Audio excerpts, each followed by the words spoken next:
ये है वो वीरान गांव, बंजर गांव, जहां आज की डेट में एक भी वाशिंदा नहीं है। कभी इस आंगन में बच्चों की किलकारियां गूंजती होंगी, कभी इस छज्जे पे कोई बुजुर्ग बैठ के तंबाकू पीता होगा। हसेरी मिली मुझे, कई गुहेर मिले मुझे जब मैं बाइक में आ रहा था, तो उन्होंने यही बोला कि क्या करोगे वहाँ जाके, वहाँ ठीक नहीं है आपका जाना।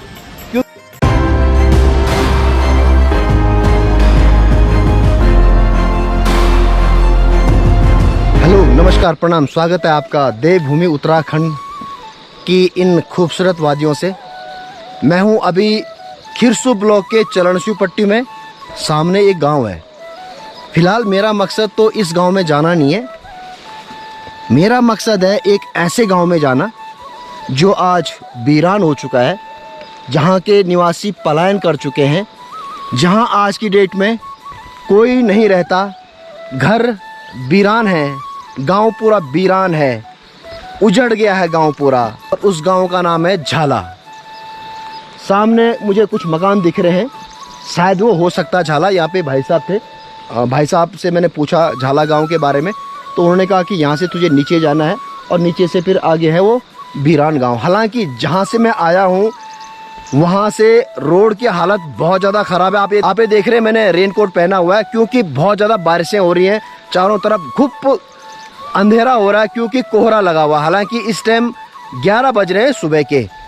लेकिन मेरे वहाँ जाने का मकसद अभी मैं आपको थोड़ी देर में बताऊँगा, बस आप ब्लॉग पर बने रहे। और जो ये रोड है, जिस रोड से मैं आ रहा हूँ, मैं बहुत बुरी हालत में आ रहा हूँ उस रोड से। मेरे सारे कपड़े जूते सब गंदे हो गए, जगह जगह पानी भरा हुआ, जगह जगह गधेरे हो रहे हैं।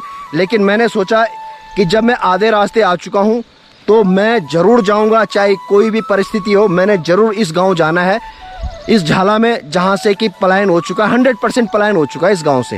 हालांकि मैंने एक टूटा हुआ छाता भी ला रखा है उधार मांगकर। खिरसू में एक शॉपकीपर है, वो मेरे सब्सक्राइबर भी हैं, तो उनके पास एक टूटा हुआ छाता पड़ा हुआ था। मैंने कहा भैया रेनकोट तो मैंने पहना हुआ है, लेकिन मुझे छाता दे दो, क्योंकि कम से कम मुझे कैमरा भी बचाना है। मैं तो बच जाऊंगा भीगने से, लेकिन कैमरा भी मुझे बचाना है, तो इसलिए मैं ये छाता उनसे उधार मांग के लाया हूँ। हालांकि गाँव तो है आगे सामने, और गाँव के लिए पगडंडी जाती है, लेकिन बारिशों ने बहुत हालत ख़राब कर रखी है। मुझे एक और चीज़ दिख रही है कि इस गाँव में खेती आबाद है, यहाँ पे कुछ फसलें हो रही हैं। इसका मतलब है कि इन लोगों ने खेती कर रखी है। कोईपुर गांव है, अभी भाई साहब ने बताया तो था इस गांव का नाम, लेकिन मैं भूल गया हूँ। इनमें अभी तक खेती हो रही है, अच्छी बात है। ये खिरसू साइड में, खिरसू पैठानी, ये ऐसी जगह है जहाँ लोग अभी तक थोड़ी बहुत कर रहे हैं, लेकिन कर रहे हैं खेती। हमारा जिस तरह हमारे एरिया में, वहाँ तो बिल्कुल मनियार सिंह से लेकर बनेल सिंह से लेकर और कई सारे सिंह हैं, सितुन सिंह से लेकर गगवाड़ सिंह से लेकर सब खेत बंजर हो चुके हैं।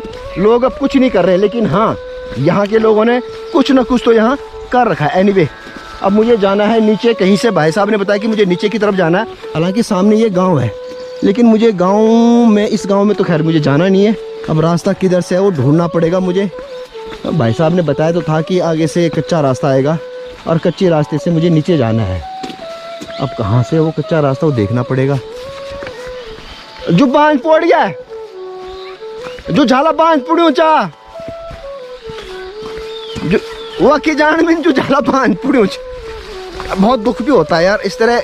अच्छा, दूसरी बात यह है कि वो गांव में अधिकतर बहुगुणा लोग रहते थे, और सुना है कि और उस गांव ने बहुत सारे बुद्धिजीवियों को जन्म दिया है, बहुत सारे कवि भी हुए वहाँ से, और वहाँ के लोग आज की डेट में विदेशों में भी हैं। यहाँ तो रास्ता बहुत ख़राब है वैसे। अरे वाह वाह वाह, ओ भैया, यहाँ के रास्ते देखिए, ये गांव के रास्ते हैं।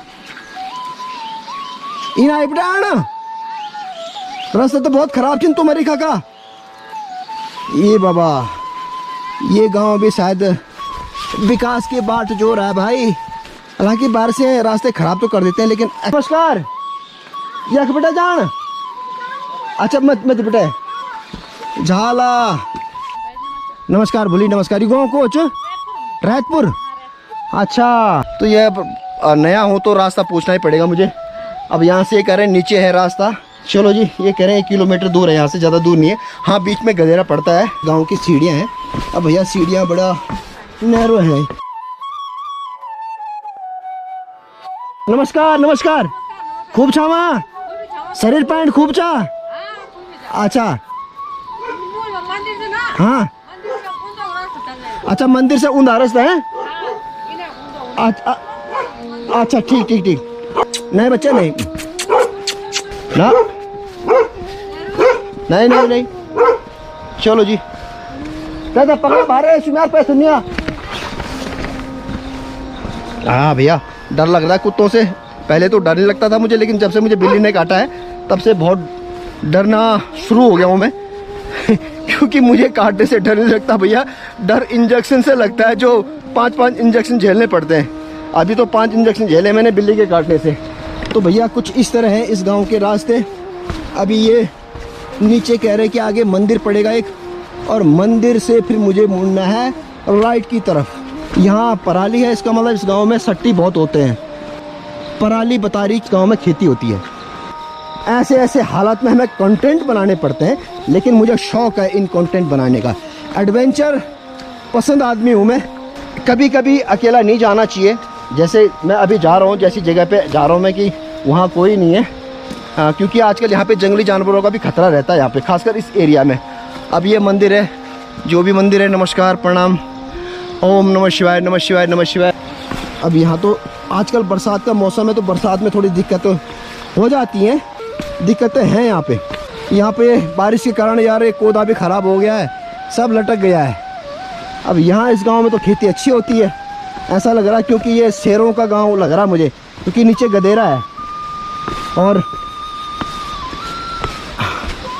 ये लो जी रास्ते तो कच्चे पक्के हैं भैया. यहाँ जिस तरह पहले हुआ करते थे, पहले ज़माने में ऐसे रास्ते हुआ करते थे. खैर अब तो यहाँ जब गांव वीरान है, कोई रहता नहीं है, तो रास्ते फिर डेवलप क्यों होंगे, क्योंकि जहाँ लोग रह रहे हैं अभी वहीं डेवलप नहीं है, तो यहाँ क्या डेवलप करेंगे ये लोग.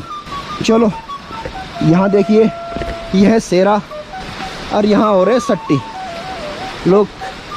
अधिकतर तो धान तो खैर कट चुका है, लेकिन ये झंगोर और कोदा लटक गया है. यहाँ से आगे पड़ता है वो गांव झाला. कुछ उत्तराखंड के गांव के पलायन दिखाने हैं, तो ऐसे ब्लॉग तो हमें बनाने ही पड़ेंगे, और ऐसी परेशानियां हमें झेलनी ही पड़ेगी. गधेरे की आवाज़ सुनाई दे रही होगी यहाँ से. गधेरा है नीचे, तो शायद वो पुल भी होगा, कहीं ना कहीं पुल तो होगा उस गांव में जाने के लिए. रेलिंग तो लगी हुई है, लेकिन ऊपर से थोड़ा घास लटक रही है नीचे, तो इसलिए थोड़ा संभल के जाना पड़ेगा. हल्की हल्की बारिश भी होनी शुरू हो गई है. सामने गांव दिखना शुरू हो गया है. वो मकान जो उजड़े हुए मकान है, जो वीरान मकान है, जो गांव ऑलमोस्ट पलायन का शिकार है. अब यहाँ देखो ऐसी हालत में मुझे जाना पड़ रहा है. यहाँ ये पत्थर की सीढ़ियाँ हैं, लेकिन जाना मुझे आराम से पड़ेगा, क्योंकि बरसात है तो फिसलने का भी डर है इन सीढ़ियों में. हालांकि मुझे दिक्कत नहीं है, क्योंकि मैं भी पहाड़ी हूँ, तो मेरा बचपन तो पहाड़ में ही गुजरा है, और आते जाते भी रहते हैं पहाड़ों में, तो ऐसे पत्थरों में चलने की आदत तो है हमें. ये धान के खेत हैं, और यहाँ पराली सूख रही है. यहाँ पे ये देखो, यहाँ से स्रोत का पानी निकल रहा है, छोया छलचड़ा छोया का पानी. तो मुझे तो थोड़ा संभल के जाना पड़ेगा, क्योंकि ये पूरे मेरे रास्ते में आगे आगे तक जा रहा है पानी. हालांकि जूते तो गंदे हैं ही, खैर उसकी दिक्कत ना है, लेकिन हाँ वो भैया हल्की बारिश भी शुरू हो गई है. अब तो छाता भी मेरा टूटा हुआ है. खैर भीगने का डर मुझे है नहीं, क्योंकि मैंने रेनकोट भी पहना हुआ है, रेनकोट के नीचे रेन सूट भी पहना हुआ है, और ये एक टूटा छाता भी मेरे हाथ में है. अभी बीच में कहीं पुल है उस गांव में जाने के लिए, पुलिया है यार. ये मेन रोड से काफ़ी नीचे है गांव. कभी ये रोड आबाद रहा होगा, लोग आते जाते रहेंगे इस रोड पे, इस सड़क पे, लेकिन आज कोई नहीं है, वीरान पड़ा है. हालांकि डर मुझे है नहीं, बिल्कुल नहीं. अगर डर लगता तो फिर मैं आता क्यों, इसलिए मुझे डर नहीं है. और पानी का फ्लो तो काफ़ी ज़्यादा. भैया आप देखो इन रास्तों की हालत. ये हैं रास्ते. ये ब्लॉग थोड़ा लंबा हो सकता है.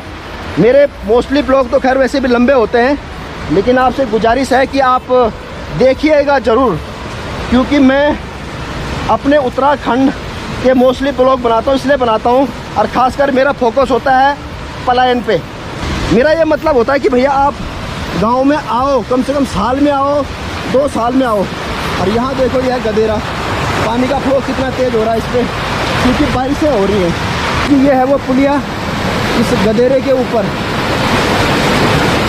से आ रहा है ये गदेरा। फिलहाल मुझे तो जाना है इधर झाला गांव में। हालांकि आजकल बरसात के कारण यहाँ पे बड़ी बड़ी झाड़ियाँ उगाई होंगी मकानों में, लेकिन उनके खंडार तो शेष होंगे। ये है जी झाला गांव। यार इतना अच्छा गांव है ना ये, कभी इतना अच्छा गांव रहा होगा। नीचे सेरा है, इन लोगों के खेत हैं और पानी के खेत हैं, जबकि पानी का गदेरा सामने बह रहा है। तो इस गांव में कभी पानी की कमी नहीं रही होगी। लेकिन दिक्कत ये है कि इस गांव में रोड नहीं है। जिस तरह मैं आ रहा हूँ, मैं काफ़ी ऊपर मैंने बाइक खड़ी कर रखी है, तो रोड नहीं है। जब गांव में रोडें नहीं होती हैं और कोई बेसिक सुविधाएं नहीं होती हैं, तो पलायन होना तो भैया लाजमी है। फिर तो लोग पढ़ाई नहीं करेंगे, क्योंकि आज की डेट में बुजुर्ग लोग भी हैं, बीमार रहते हैं, दुनिया भर की बीमारियाँ हो रखी हैं आजकल, कोई इलाज नहीं है। जब रोड नहीं है तो इलाज भी नहीं है, हॉस्पिटल भी नहीं है। ये है जी झाला गांव। मैं पहुंच चुका हूं झाला गांव, एक वीरान गांव में। ये देखो मकान की हालत, ये मकान उजड़ा हुआ है। और ये है वो वीरान गांव, बंजर गांव, जहां आज की डेट में एक भी वाशिंदा नहीं है। सब पलायन कर चुके हैं यहाँ से। पलायन का कारण मैंने बता दिया आपको कि पलायन का कारण वही होता है कि मेडिकल फैसिलिटीज़ नहीं है, रोड नहीं है, एजुकेशन नहीं है। तो इसीलिए तो लोग पलायन करते हैं। और किस लिए पलायन करते हैं? अब यहाँ देखो चारों तरफ बहुत सारे गांव हैं, आसपास बहुत सारे गांव जो गांव के आबाद हैं, वहाँ लोग रह रहे हैं, अच्छे अच्छे मकान बना लिए हैं। कुछ मकान शायद उधर भी थे इस गांव के, वो भी उजड़ चुका है। और एक ये है मकान इस गांव का, ऊपर से टॉप से उजड़ चुका है। एक मकान ये है इस गांव का, ये भी धीरे धीरे अब उजड़ ही जाएगा, शायद आगे से उजड़ा भी होगा। थोड़ा आगे चलता हूँ, शायद आगे भी मकान हो सकते हैं। इस मकान की हालत ये है जी, ये है खंडर हो चुका है आज की डेट में। पूरा गांव ही खंडर हो गया, मकान तो खंडर हो गई होगा खैर। और यहाँ भी गदेरा है, इधर भी कुछ खेत लग रहे हैं इनके। लेकिन ये मकान की आप हालत देख सकते हो।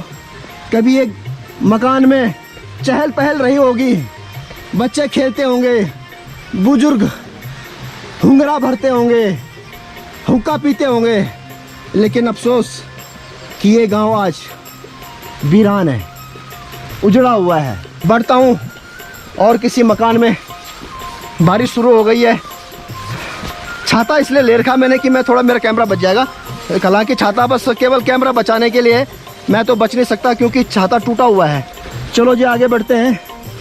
इस मकान की तरफ भी तो झाड़ियाँ हैं और कुछ नहीं, क्योंकि जब गांव वीरान है तो झाड़ियाँ तो होंगी। शायद लोग यहाँ गाय बच्ची चराने आते होंगे, इसीलिए थोड़ा पगडंडियाँ आबाद है। और एक ये है जी उजड़ा मकान, ये भी बिल्कुल उजड़ा हुआ है। आगे छत इसकी टपकी हुई है। कभी यहाँ गुठियार में गाय बच्ची पाली होगी इन लोगों ने। और एक मकान ये है जी, यहाँ भी देखो उजड़ा हुआ है, कुछ नहीं है, सब बंजर है जी ये गांव, कुछ नहीं है इस गांव में। ये देखो जी झाड़ियाँ उगी हैं, पलायन का शिकार है ये गांव। ये देखो कितना बड़ा मकान रहा होगा कभी ये। और ये मकान जिससे मैं आ रहा हूँ अभी, ऊपर से बिल्कुल इसकी छत खोखली हो चुकी है और ये मकान वीरान है। एक मकान शायद यहाँ पे भी रहा होगा। अभी चलते हैं ऊपर की तरफ। आया हूँ तो और मकान भी दिखा देता हूँ। ये भी मकान वीरान है, ये भी पता नहीं, अब इसका भी कोई भरोसा नहीं कब उजड़ जाए। आगे चलते हैं, ऊपर की तरफ चलते हैं। एक मकान ये है, ये मकान भी देखो जी ऊपर से उजड़ा हुआ है, सब झाड़ियाँ उगाई हैं, कुछ नहीं है इस मकान पे। वीरान मकान, वीरान गांव। कुछ मकान ऊपर भी हैं। चलते हैं, जब आए हैं तो बहुत दुख होता है मुझे ये देखकर। मैं सही कहूँ तो मुझे बहुत दुख होता है ऐसे देखकर, जो मकान उजड़े होते हैं। लेकिन यहाँ तो पूरा का पूरा गांव ही उजड़ा हुआ है, एक भी बाशिंदा नहीं है यहाँ पे। अब इसका कारण तो मैं भी नहीं जानता। ये देखो छत ही लटकी पड़ी है। ये जो मकान है सारे, अगर इस गांव के लोग मेरा ये ब्लॉग देख रहे होंगे या देखेंगे तो प्लीज़ कमेंट ज़रूर कीजिएगा। और यहाँ से, इस गांव से, झाला से पलायन क्यों हुआ उसके कारण भी प्लीज़ आप अपना कमेंट ड्रॉप कर सकते हैं। ये रास्ता इधर जाता है। ये कभी देखो, ये कितना बड़ा मकान रहा होगा, कभी कितना बड़ा मकान रहा होगा। ये देखो यहाँ, इसकी देखो अभी तक कितने बड़े बड़े पत्थर इस मकान के, सब उस पर कलाकारी कर रखी है, छेनी कर रखी है। पत्थर देखिए आप, कितने बड़े बड़े पत्थर हैं। हमारे यहाँ तो बिल्कुल छोटे छोटे पत्थर हुआ करते हैं, लेकिन इस गांव में जो पत्थर हैं वो बड़े बड़े हैं। ये है जिस मकान की हालत। ये देखो कितना बड़ा मकान रहा होगा कभी ये, लेकिन आज की डेट में वीरान पड़ा है, भांज पड़ा है। आंगन देखो कितना बड़ा इसका आंगन है। आज इस आंगन में सिर्फ घास जम रही है और कुछ नहीं। कभी इस आंगन में बच्चों की किलकारियाँ गूंजती होंगी, कभी इस छज्जे पे कोई बुजुर्ग बैठ के तंबाकू पीता होगा, कभी यहाँ ढोल दमाऊ बजते रहे होंगे इस आंगन में, कभी यहाँ पांडव नृत्य का आयोजन होता रहा होगा, कभी इस गांव से किसी दूसरे गांव में बारात गई होगी, कभी दूसरे गांव से इस गांव में दुल्हन आई होगी। लेकिन आज ये खंडर बता रहे हैं कि इमारत कभी बुलंद थी। देख रहे हैं आप, बड़ा अफसोस होता है मुझे। लेकिन मैंने बताया ना कि उसका कारण मैंने आपको आगे समझा दिया कि इस पलायन का कारण क्या हो सकता है। चारों तरफ आप देखिए कितने खूबसूरत नज़ारे हैं। ये खेत बांझ पड़े हैं, ये मकान बांझ पड़े हैं, इधर ये मकान खंडर हुए पड़े हैं, ऊपर झाड़ झंकार हो चुकी है। आज इस गांव में सिर्फ मैं हूँ, हिमालयन जोगी है और कोई नहीं है। सुभाष कुकरेती इस गांव में है और कोई नहीं है। गांव वीरान है। बड़ा अफसोस होता है यार। मैं वाकई में मैं कभी कभी सोचता हूँ ना, जिस तरह मैंने आपको बताया कि कभी चहल पहल रही होगी, कभी यहाँ आंगन में गाय बंधी रही होगी, कभी भैंस बंधी रही होगी, कभी बकरी बंधी रही होगी, कभी इस तिवारी में कुछ ना कुछ प्रोग्राम तो होता रहा होगा। लेकिन आज वो तिवारी बांझ पड़ी है, वीरान पड़ी है। कुछ टाइम बाद ये मकान भी नीचे आ जाएगा, क्योंकि जब कोई नहीं है तो उजड़ेगा ही उजड़ेगा। अधिकतर मकान तो उनके अवशेष भी नहीं बचे हैं। 17-18 मकान थे यहाँ पे, लेकिन यहाँ तो मुझे 5-6 मकान ही दिख रहे हैं आज की डेट में। बाकी तो शायद उनके अवशेष भी नहीं बचे मकानों के। कि रास्तों की हालत बहुत ख़राब है, जिस तरह आप देख रहे हैं। यहाँ तो बस केवल शायद अब कोई, शायद क्या, अब कोई चलता नहीं है। जब रास्ते वीरान हो जाते को, तो जब रास्तों पे कोई चलता नहीं है तो फिर रास्ते तो वीरान ही होंगे। हेलो,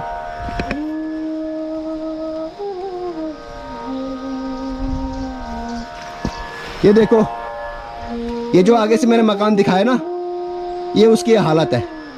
और एक बारिश और होगी, ये शायद ये कल या परसों में गिरे हैं पत्थर, और कुछ ही टाइम बाद ये बिल्कुल जी मकान तो गिर जाएगा। ऊपर चलते हैं। जब आ ही गए हैं तो एक आखिरी मकान दिख रहा है मुझे ऊपर, उस पर भी चलता हूँ, क्योंकि जब झाला गांव में आ गया हूँ तो सारे वीरान मकान दिखा देता हूँ।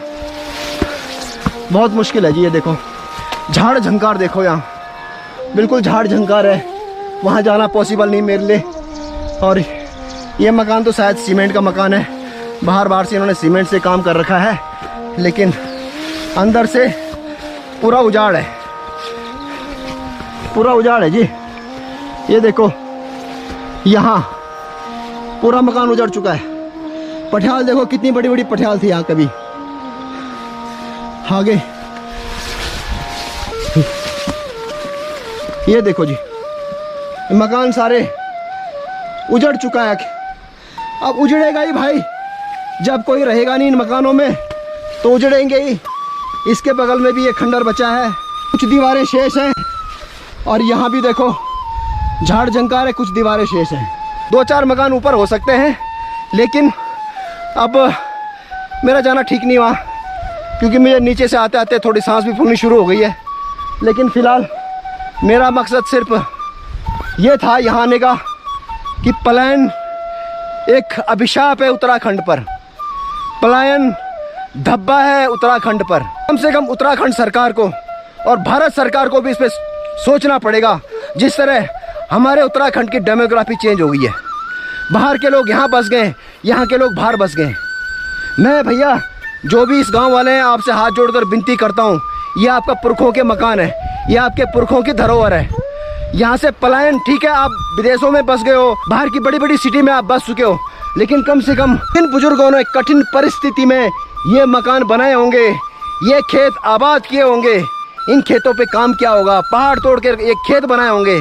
कम से कम उनकी आत्मसंतुष्टि के लिए, कम से कम उनके लिए अपना ये गांव दोबारा तो बसाओ आप। मुझे पता है कि ये गांव संपन्न था, ये सब बहुगुणा परिवार रहता था इस गांव में, और इस गांव ने बहुत सारे बुद्धिजीवी दिए हैं, बहुत सारे बड़े बड़े ऑफिसर दिए हैं जो कि आज की डेट में विदेशों में सेटल्ड हैं या भारत सरकार के बड़े बड़े पदों पर हैं, उत्तराखंड सरकार के बड़े बड़े पदों पर हैं। कोई देहरादून है, कोई दिल्ली है, कोई बॉम्बे है, कोई कहीं है, कोई कहीं है।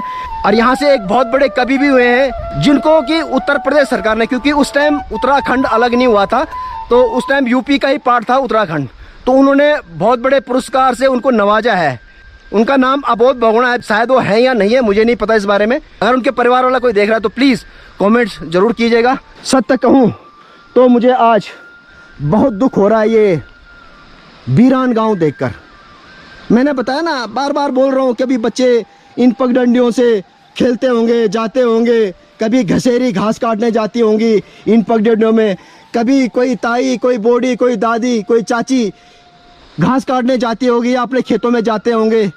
आज ये रास्ते वीरान हैं, बंजर हैं, झाड़ियाँ उग चुकी हैं, पत्थर गिरे हुए हैं, शायद उजड़े मकान, शायद वीरान रास्ते।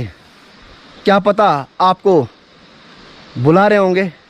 हालांकि मुझे पता है कि आज पॉसिबल नहीं है किसी का भी आना, क्योंकि जब गांव ही उजड़ चुका है, बस्ती उजड़ चुकी है, तो फिर वहाँ बसावट क्या होगी। लेकिन मुझे वाकई में बहुत दुख है।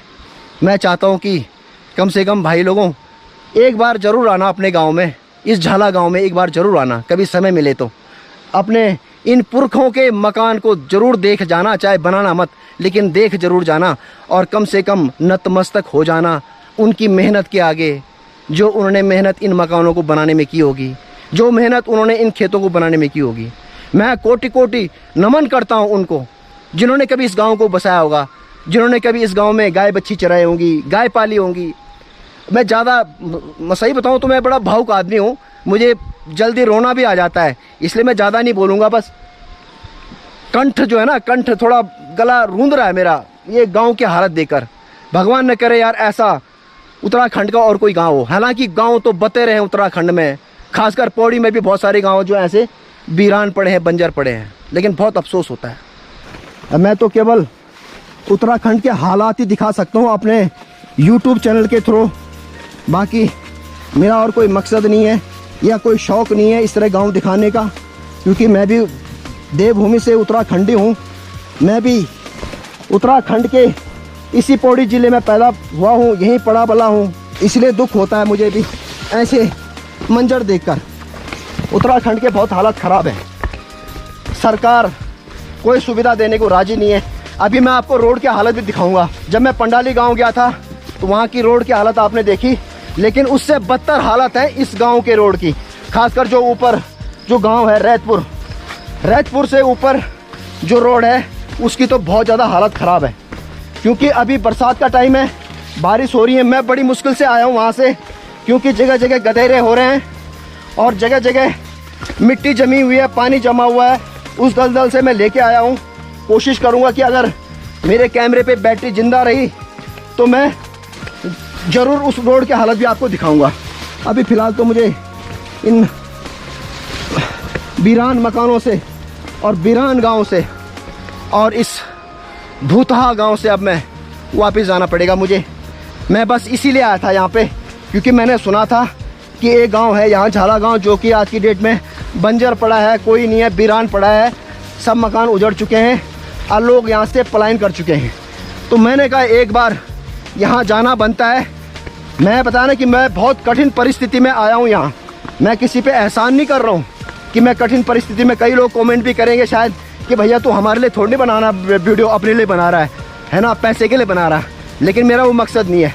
मैं इन कठिन परिस्थितियों में यहाँ आया हूँ तो ये मेरा अपना मकसद है, ये मेरा अपनी इच्छा है, किसी की इच्छा से नहीं आया हूँ मैं यहाँ पे। वाह, ये भैया अखरोट का पेड़ है ऊपर, मुझे एक अखरोट दिखाया जी। कम से कम इस गांव से एक निशानी लेके जा रहा हूँ, एक अखरोट। ये रास्ते में मुझे दिखा है और ऊपर अखरोट का पेड़ है। तो धन्यवाद, धन्यवाद झाला वालों, कम से कम मुझे आपकी एक निशानी मिली है। झाला गांव से निशानी लेके जा रहा हूँ और इसको मैं खाऊंगा नहीं, बल्कि इसको मैं संभाल के रखूँगा, इस अखरोट के दाने को। जब तक मैं हूँ तब तक मैं इसको ज़िंदा रखूँगा। कम से कम इसी बहाने मुझे इस झाला गांव की याद आएगी। जब भी मैं इसको देखूँगा मुझे याद आएगी कि मैं झाला गांव गया था और मुझे ये झाला गांव में मिला है। मैं सही बताऊँ तो मुझे चैलेंज पसंद है।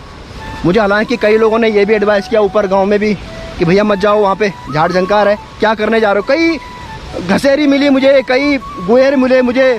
जब मैं बाइक में आ रहा था तो उन्होंने यही बोला कि क्या करोगे वहाँ जाके, वहाँ ठीक नहीं है आपका जाना, क्योंकि गांव बंजर हो चुका है, वहाँ कोई नहीं है। कोई पूछ रहा किससे मिलने जा रहे हो वहाँ पे, मैं कहा भैया किसी से मिलने नहीं जा रहा हूँ मैं। कहता भैया वहाँ तो गाँव बंजर पड़ा है, बांझ पड़ा है, कोई रहता नहीं। मैं कहा भैया मुझे पता है कि गाँव बंजर है, इसीलिए मैं वहाँ जा रहा हूँ। कि मैं कारण, कम से कम कारण जानना चाहता हूँ इस गाँव में ये पलायन का क्या कारण है। ये आप देख रहे हैं सेरा, ये सेरा रहे होंगे, ये सेरा था, कभी इसमें खेती होती रही होगी। एक बहुत बड़ा सेरा ये था, यानी खेत, और यहाँ से ऊपर तक सारे सेरा हैं, क्योंकि बीच में यहाँ पे पानी का जो है गधेरा है, तो वहाँ से सिंचाई होती होगी। कभी यहाँ बहुत अच्छी धान होती होगी, बहुत अच्छी फसल होती होगी। लेकिन अब आप खुद समझदार, क्या बताऊँ मैं। और ये नदी देखो, पानी का इसमें इतना ज़्यादा फ्लो है कि बीच में जाऊंगा तो बह सकता हूं मैं, इतना ज़्यादा पानी का फ्लो है इसमें। बाय बाय झाला गांव, बाय बाय। अब मुझे कम से कम एक या 1.5 किलोमीटर की चढ़ाई चढ़नी पड़ेगी ऊपर। ये जो गांव है, रैतपुर गांव है जो। हालत बहुत ख़राब हो गई है मेरी, बिल्कुल खड़ी चढ़ाई है, ऊपर से बारिश, सांसें फूलने लगी हैं। अभी मैं हूँ रैतपुर गांव में, हालांकि जोरों की बारिश हो रही है, तो बारिश की तो अब आदत सी पड़ गई है। जब से मेघालय गया, मेघालय में तो इससे ज़्यादा बुरी हालत हुई थी मेरी, वहाँ ठंड भी बहुत ज़्यादा थी। यहाँ था मैं कहा थोड़ा पानी पिलाएंगे लोग, लेकिन भैया इन्होंने तो बोला बाद में आना। होते ही कई लोग ऐसे भी, मैं सिर्फ ये सोच के गया था, मैं कहा थोड़ा पानी पिलाएंगे, क्योंकि जाते उन्होंने मुझे रास्ता बताया था। और वो महिला अंदर से बोलती बाद में आना। इतनी घनी बारिश हो रही है, बाद में किस लिए आऊँगा भाई मैं यहाँ पे। मैं तो थोड़ा पानी पीने गया था, लेकिन कोई नहीं, आपने पानी तक नहीं पूछा, कोई बात नहीं। इस मामले में भैया पौड़ी गढ़वाल के बहुत सारे गांव हैं जो अच्छे हैं। चमोली में आवा भगत बहुत है, चमोली वालों को मैं नमस्ते करता हूँ, उनका बहुत बहुत धन्यवाद करता हूँ कि एक अजनबी को उन्होंने इतना प्यार दिया। जिस गांव में भी गया खाना ज़रूर पूछा, पानी चाय तो दूर की बात है। लेकिन यहाँ ये भैया रैतपुर गांव के अगर मेरा ब्लॉग देख रहे होंगे तो मैं सही कर रहा हूँ, आपके गांव से बड़ा निराश होकर जा रहा हूँ मैं। अदरवाइज़ मैंने सोचा था कि एक ब्लॉग में आपके गांव का भी बनाऊँगा, रैतपुर का अलग से, लेकिन मन हट गया। पहले ही मकान में गया, पहले ही मकान वालों ने मुझे ये व्यवहार किया मेरे साथ में। मैंने जबकि बोल के गया था, मैं जब मैं नीचे गया था झाला में, मैं कहा चलो मैं अभी आता हूँ, पानी उन्हीं पीऊँगा। चलो ठीक है, कहता है आ जाना पानी पीने। अब देखो पानी तक नहीं पूछा, बाद में आ जाना। हेट, होते हैं कुछ लोग क्रूर प्रवृत्ति के, साफ बोल रहा हूँ, क्रूर प्रवृत्ति के लोग होते हैं। ये भी उनमें से एक थे क्रूर प्रवृत्ति के। मैं जो दिखता है वो दिखाता हूँ। इससे अच्छा तो ऊपर वो भाई साहब हैं जहाँ मैंने अपनी बाइक खड़ी कर रखी है, उन्होंने मुझे एक डंडा दिया, कहता भाई साहब डंडा लेके जाओ, वहाँ झाड़ियाँ हैं। और फिर मुझे बोला कि चाय पी के जाओ। मैं कहा मैं चाय बाद में पीऊँगा। फिर उन्होंने बोला कि जब तक आप आओगे मैं खाना बना के रखूँगा। नाम मैं भूल गया हूँ भाई साहब का। एनीवे अभी बातचीत करता हूँ उनसे, धन्यवाद उनका। खाना तो मैं खाऊँगा नहीं, खैर चाय ज़रूर पी लूँगा, पानी भी पी लूँगा। अब भाई घनी बारिश लग रही है, मुझे कैमरा बंद करना पड़ेगा भाई, क्योंकि एक हाथ में टूटा हुआ छाता, डंडा और एक हाथ में कैमरा, और ऊपर से रेन कोट और रेन सूट का बोझ। गर्मी हो रही बहुत ज़्यादा, पसीना पसीना हो रहा हूँ। आगे रोड आगे पता नहीं कहाँ जाती है। अरे मैंने अपने यहाँ पे धन्नो खड़ी कर रखी है, और ये वो मकान है भाई साहब नाम भूल रहा हूँ मैं, नाम पूछ लेता हूँ अभी। इन्होंने मुझे अपना ये डंडा ऑफ़र किया था और चाय के लिए बोला कि चाय पी के जाओ, खाना के लिए बोला। अभी मैं अंदर चलता हूँ। भाई साहब, अरे बाबा आ गए भाई साहब। बारिश ने तो सारा काम बिगाड़ दिया है। काम पूरा हाँ वे तो क्या भाई साहब, वाकई में वो वक्त हालत बहुत खराब है। आप शुभ नाम क्या बताए आप? आनंद सिंह पवार। आनंद सिंह पवार जी। सब कूड़ देखे में ना बन जाएगी सब। बाबा सब बांध टूट गया। मैं अभी नीचे झाला गांव से आ रहा हूँ और यहाँ पे बहुत बुरा हाल है, बहुत घनी बारिश लगी हुई है। पिछले 2 घंटे से मैं यहाँ पे हूँ। भाई साहब का मकान है आनंद सिंह पवार जी, और भाई साहब पहले जॉब करते थे दिल्ली में ही, ESI से रिटायर्ड है। और ये अच्छी बात है कि कम से कम इन्होंने अपने गांव में रिटायर होके गांव आए और अच्छा मकान बना दिया। अदरवाइज हमारे पहाड़ों में तो अक्सर ये होता है कि अगर आर्मी वाला भी रिटायर हो रहा है तो वो देहरादून, ऋषिकेश या कुर्द्वार जा रहा है। अगर कोई टीचर भी रिटायर हो रहा है तो वो भी शिफ्ट हो रहा है देहरादून या फिर ऋषिकेश या हरिद्वार या बड़े बड़े शहरों में। लेकिन भाई साहब ने एक अच्छी शुरुआत की है भाई साहब ने कि रिटायरमेंट की लाइफ ये अपने इस खूबसूरत घर में बिताएंगे। मकान बहुत अच्छा बना रखा भाई साहब ने। दोनों हस्बैंड वाइफ रहते हैं, बच्चे तो इनके खैर बाहर ही हैं। और मैं सही में आपने बहुत अच्छा स्टेप उठाया कि कम से कम रिटायरमेंट की लाइफ इतनी खूबसूरत वादियों में आप गुजारोगे। स्वास्थ्य भी ठीक रहता है, पानी भी शुद्ध है यहाँ पे। और दूसरी बात, भाई साहब के साथ में पिछले 2 घंटे से बैठा हूँ मैं यहाँ पे। चाय चुई भी पी ली मैंने। भाई साहब ने खाना भी मुझे ऑफर किया था, हालांकि मैंने खाने के लिए मना कर दिया। और अभी बारिश तो बंद होने का नाम नहीं ले रही है, लेकिन मुझे जाना पड़ेगा। रास्ते बहुत ख़राब है, अभी रास्ते भी पता नहीं दिखा सकूँ ना दिखा सकूँ, क्योंकि कैमरा भी बारिश हो रही ना, और आगे 2-3 गधेरे भी हैं। तो ये बारिश तो शाम तक ही रहेगी। हालांकि मैंने सोचा था कि मैं गाँव चला जाऊँ आज, लेकिन पॉसिबल नहीं। आज रात भी मुझे खिरसू में रहना पड़ेगा। और थैंक यू भाई साहब, थैंक यू सो मच आपका। ना भाई साहब, वो तो आपकी बात बिल्कुल ठीक है, धन्यवाद आपका। लेकिन अब जाना तो है ही ना। अब ऐसे तो बारिश से मैं कल बुगानी में फंस गया, आज मैं फिर यहाँ फंस जाऊंगा तो दिक्कत हो जाएगी। इसलिए सफर जितना अच्छा है, हमारे पास मुझे पता है इतना बड़ा मकान, मुझे पता है। धन्यवाद आपका, बहुत बहुत शुक्रिया। अगर दिक्कत होगी तो क्या पता मैं भगवान न करे वापस आना पड़े, पर अगर होगा तो जैसा जरूर। बस अब मुझे अपना फ़ोन नंबर मैं ले लेता हूँ आपसे। और भाभी जी को भी मेरी तरफ से धन्यवाद। वो शायद सो रही होंगी, है ना, उनको मेरी तरफ से धन्यवाद बोल देना। जी जी। और ये मकान है पवार जी का, आनंद सिंह पवार। और बहुत ही अच्छा उन्होंने मकान बना रखा है। यहाँ पे उन्होंने थोड़ा इनका स्कूटर होगा तो स्कूटर के लिए भी इन्होंने शेड अच्छा बना दिया है। और ये बिल्कुल रोड से इन्होंने कनेक्ट कर दिया है। ये रोड है, ये रोड सीधा आपने बताया कि श्रीनगर जाती है ना, रोड सीधा श्रीनगर जाती है। मकान तो अच्छा बना रखा भाई साहब ने, काफ़ी बड़ा मकान है वाकई में। वो कोने तक है, मतलब एक तरह से अगर हिंदी भाषा में बोले तो एक कोठी टाइप की है। कोठी टाइप ही नहीं बल्कि कोठी है।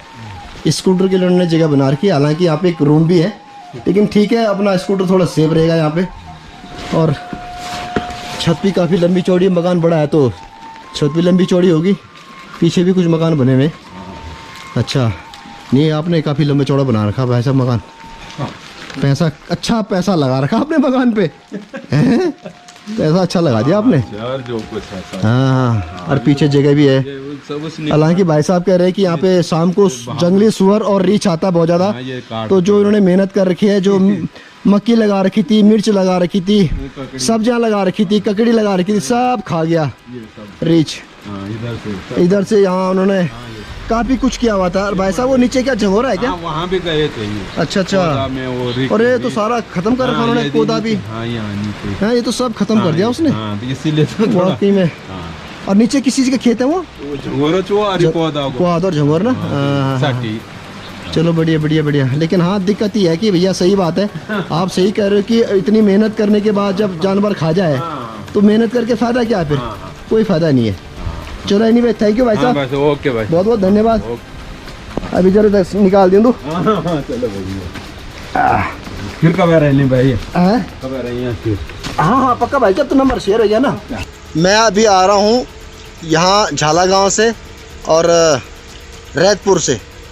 रोड की हालत आप देख रहे हैं, इस रोड का भी वही हाल है जो पंडाली वाली रोड का हालत था। ये रोड बहुत कच्ची है और बरसात में तो आगे मुझे और ज़्यादा परेशानी होने वाली है, क्योंकि जब मैं आया था तो बड़ी मुश्किल से आया था। आगे एक बहुत बड़ा गदेरा भी पड़ता है। अब बारिश के कारण हो सकता है कि उस पर पानी बढ़ गया हो, तो ये थोड़ा मुश्किलात हो गई मेरे लिए। ये देखिए कितना पानी बह रहा है रोड पे दोनों तरफ। अब ये देखो, मुझे ये गदेरा पार करना है। बारिश के कारण इसमें काफ़ी ज़्यादा पानी का फ्लो हो चुका है और आगे तक जा रहा है पानी। लेकिन मेरे लिए मुश्किल ये है, आते हुए तो जब मैं आया था तो इसमें पानी बहुत कम था, बहुत कम, लेकिन अभी इसमें पानी बढ़ गया काफ़ी ज़्यादा। मुझे इसी का डर था कि जब मैं जाऊंगा तो मेरे लिए जाना मुश्किल हो जाएगा। हालांकि ये पुलिया है, लेकिन पुलिया पैदल के लिए है, बाइक के लिए या टैक्सी के लिए नहीं। और ये देखो पानी का फ्लो बहुत ज़्यादा ऊपर से, ये थोड़ा मुश्किल हो रहा है मेरे लिए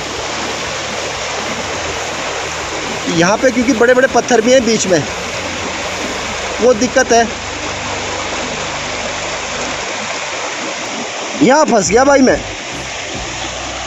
रिस्क ले लिया मैंने बहुत ज़्यादा अपनी लाइफ में।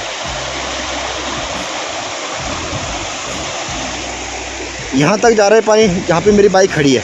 थैंक्स गॉड, गदेरा तो मैंने पार कर लिया है खैर, लेकिन मेरे जूते पूरे पानी भर गया मेरे जूतों के ऊपर।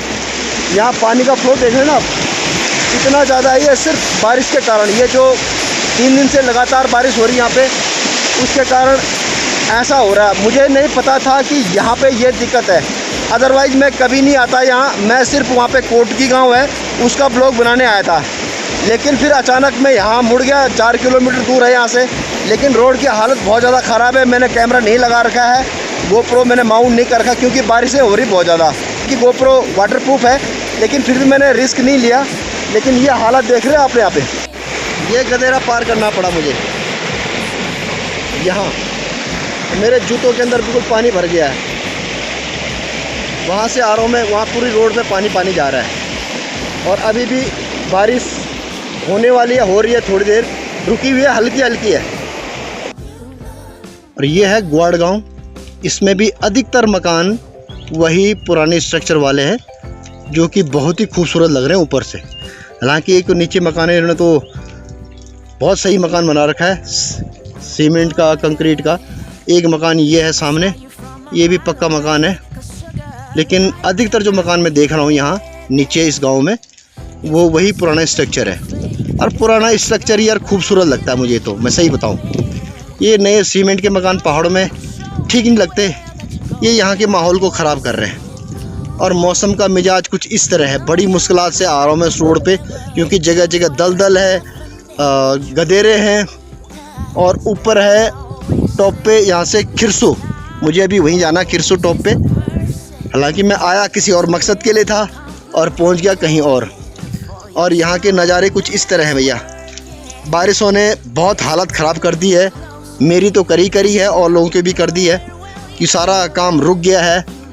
मैं भी बुरी तरह भीग चुका हूँ। हालांकि रेनकोट मैंने पहना हुआ, लेकिन जूतों की हालत बहुत ख़राब हो गई है। और इस गांव में अभी तक खेती होती है, इस इलाके में।